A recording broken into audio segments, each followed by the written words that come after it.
Hi అండి. అందరూ ఎలా ఉన్నారు? నేను ఇది మీషో నుంచి ఆర్డర్ తెప్పించాను. ఏంటి అంటే సోప్ బేస్ అనమాట. సో, ఇప్పుడు మనం చూసినాం కదా! అన్నీ హోమ్ మేడ్ సోప్స్ అందరూ చేస్తున్నారు. సరే మనం కూడా ఒకసారి ట్రై చేద్దామని చెప్పేసి మీషో నుంచి ఇది గ్లిజరిన్ సోప్ బేస్ అండి. సో, సోప్ బేస్ అయితే బాగానే ఉంది. 1 కేజీ ఇది. అండ్ మౌల్స్ అనమాట. చిన్నవే తెప్పించాను. 1 పీసే తెప్పించాను. ఒకసారి వన్స్ ట్రై చేసి మనం పర్ఫెక్ట్ అయిన తర్వాత మళ్ళీ తెప్పించుకోవచ్చునే అని చెప్పేసి. సో, ఇక్కడ కింద వాటర్ పెట్టాను అండ్ పైన సోప్ వేసి పెట్టాను అనమాట. సో, అది మెల్ట్ అవుతుంది మెల్లగా. అండ్ ఇటుపక్క పాలు పెట్టాను. సో, మన ఈవినింగ్ కాఫీ ఉండాలి కదా! కాఫీ లవర్స్ కదా! మనం కాఫీ లేకపోతే మన ఏ పని కాదు.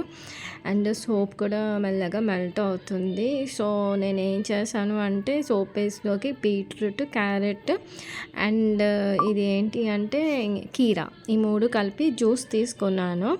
ఈ సోప్లో మిక్స్ చేద్దామని ఫస్ట్ కదా, తర్వాత ముల్తాన్ బట్టి ట్రై చేద్దామని అనుకున్నాను. సో, అది సగం తీసుకున్నాను, సగం కూడా తీసుకోలేదు, పావు వంతు తీసుకున్నాను.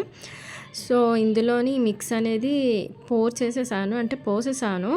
మిక్స్ అయిన తర్వాత కొంచెం ఉంది, ఇంకా మెల్ట్ అవ్వాలి. సో, ఒక 2 మినిట్స్ అలాగా స్టైర్ చేశాను, కలుపుతూ ఉంటున్నాను.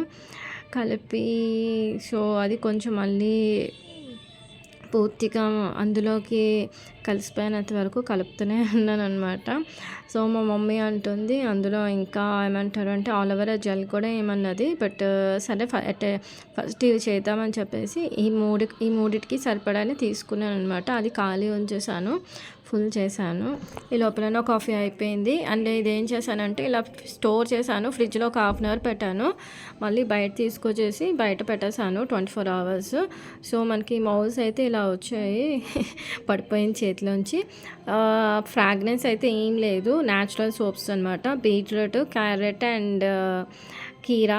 సో, నేను మూడిట్లో వేసాను, 4ది ఎలాగొచ్చింది అంటున్నారా? ఇది చాలా మెల్టెడ్ ఉంది కదా, నేను ఇలా ఎత్తుతుంటే కొంచెం కొంచెం వచ్చి అందులో పడ్డది అనమాట. So, finally what ever it maybe నాకు ఆ 3 షేపుల్లో వేసినట్టే వచ్చాయి. ఇది నేను వేయలేదు, ఎక్స్ట్రా అనేది ఇందులో ఒలిగింది కొంచెము.